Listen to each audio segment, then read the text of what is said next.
Right, now joining me to expand on this conversation of President Cyril Ramaphosa's talking to gender-based violence is Advocate Brenda Madumise, who's the Director of WISE for Africa. Advocate Madumise, very good morning to you. Thank you for your time.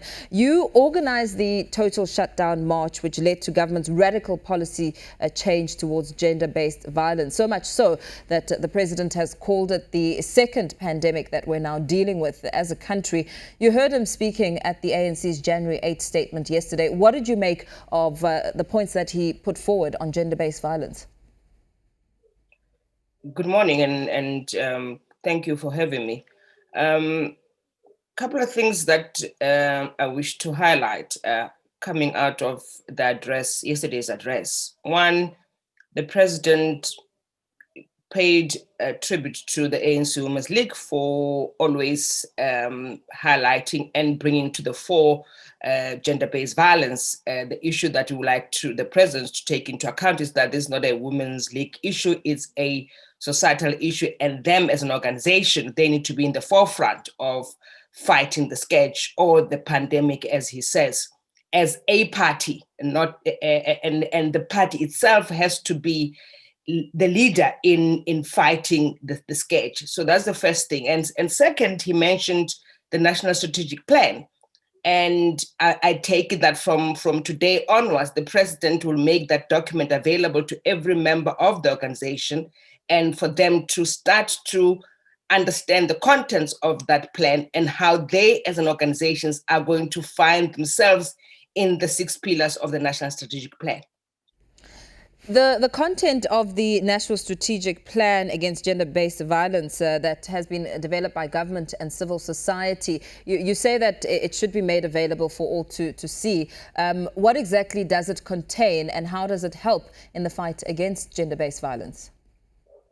So the plan is a roadmap for all of us as citizens of this country on how we see ourselves and find ourselves and how we respond to gender-based violence. It deals with 6 pillars. The pillars range from prevention, which for most of us is the key pillar in that document, that we all have to put effort and time and resources to preventing gender-based violence from happening from the beginning. It talks to laws and policies and the criminal justice system. It talks to economic power of women. It talks to support and care and healing.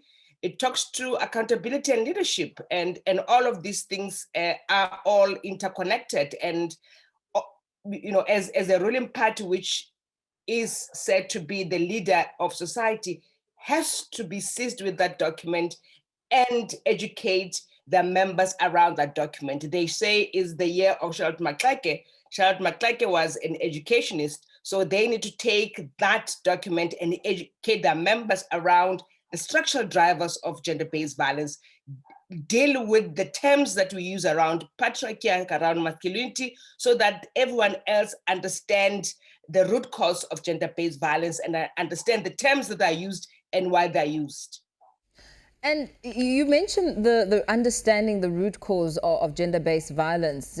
Exactly what do you need, what do you think is needed to begin to, ink that within the community members of this country for everybody to step in and make a difference? I mean, for example, on Thursday, we heard the ANC's Deputy Secretary General, Jesse Duarte, saying that only when women mobilized and united against the scourge would it be brought to an end. Exactly how do you think that process will begin to unfold and bringing the communities and women together to mobilize and make a stand? One of the things that I find very, and it's been my observations over the many years, that when we just use a blanket term like gender-based violence, people tend to shut and not want to hear. We have to unpack, and I don't like using the word unpack, but we have to literally demonstrate what constitutes gender-based violence. Gender-based violence is made up of physical, intimate partner violence. It is made up of emotional violence. It's made up of rape, is made up of sexual harassment, is made up of stalking, it's made up of catcalling is made of financial abuse. All of those are elements that constitute gender-based violence, and we have in responding to gender-based violence, as the Deputy Secretary General of the ANC said, that we need to mobilize as women. It's not just women mobilizing, it's men understanding their role and seeing themselves in how rape occurs. And when we say there's no consent, what do we mean by consent? How they see themselves in the physical violence, the financial and economic violence that they meet against women and young children. So the organization itself has got its own structures. It must start to then engage with these structures around these issues and mobilize accordingly. And also to look at how they, as an organizations, have been responding to violence or perpetrators of violence that come from their own organizations. We've got two cases, one in Mpumalanga and one in Johannesburg, of members of the organizations being accused of crimes of gender-based violence. And we have seen the response from the organization itself. And when the president says that the individuals or anyone else who's accused of gender-based violence does not deserve to be in the organization, they deserve to be in jail. That has to be demonstrated by their actions once there's an accusation of the membership. The membership cannot continue to mollycoddle and protect perpetrators of violence, even if they're still accused, because there's a process that still has to unfold and the individual found guilty. But morally and ethically, we expect them as leader of society, once that allegation is made, for them to take a strong stand, to send a strong message that they frown upon acts of violence against women, and they will act swiftly once those acts are brought to their attention, and not go before the courts and sing and ululate and carry the perpetrator on their shoulders and happy that they got the bail. Now, we've witnessed over the past few weeks, we've seen Police Minister Bheki Cele coming out very strongly against his own officers, saying that when women come and report issues of gender-based violence, they should be taken seriously. They shouldn't be questioned about what they were wearing or turned back to go and resolve matters back at home. Do you think that sort of narrative inspires some sort of hope that changes are indeed taking place? Police are being there, are there to help community members and those who may be victims of gender-based violence report the matter, so that the law and the process can unfold more swiftly? Absolutely. And I mean, the message cannot be said once, cannot be said twice. It has to be consistent, that us as citizens can have the confidence in the criminal justice system, specifically the police, that when I walk into a police station to report domestic violence, that I'm not going to be ridiculed, that I will be taken seriously, that the police understand that I'm reporting a crime. I'm not there to ask for counseling or psychotherapy support, that they then can interpret that to say, I must go back to my partner, we must sort it out. Their role is to enforce the law. I'm there to report a crime.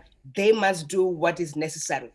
Make me feel comfortable, take the statement, follow up, investigate, and charge if needs be. So it's important that this message is carried throughout the ranks of the South African Police Service, starting with the minister, that the first responder, because you see, your case at the police station turns on what kind of service and response you get. Once you walk into a police station and you receive, the way you are received is through sheer arrogance and no time for listening to your case or even the reporting itself, and you are given attitude, your case is gone. You are, be rest assured that the investigation is going to be laissez-faire. No one's going to pay attention to it. So the first responders at the police stations are the face of the South African Police Service, and they have to act in the best interest of every citizen who come to report a crime. And in the domestic violence cases or any other gender-based violence matter, they have shown a disregard and disdain. And that's what we're asking for, that they treat it the same way that they treat any other crime, because it is a crime. Very well. Thank you so much for your time and sharing your insights there. Advocate Brenda Madumise, Director for WISE Africa, giving us a sense of what she made of the President's remarks at the ANC's January 8 statement last night. Still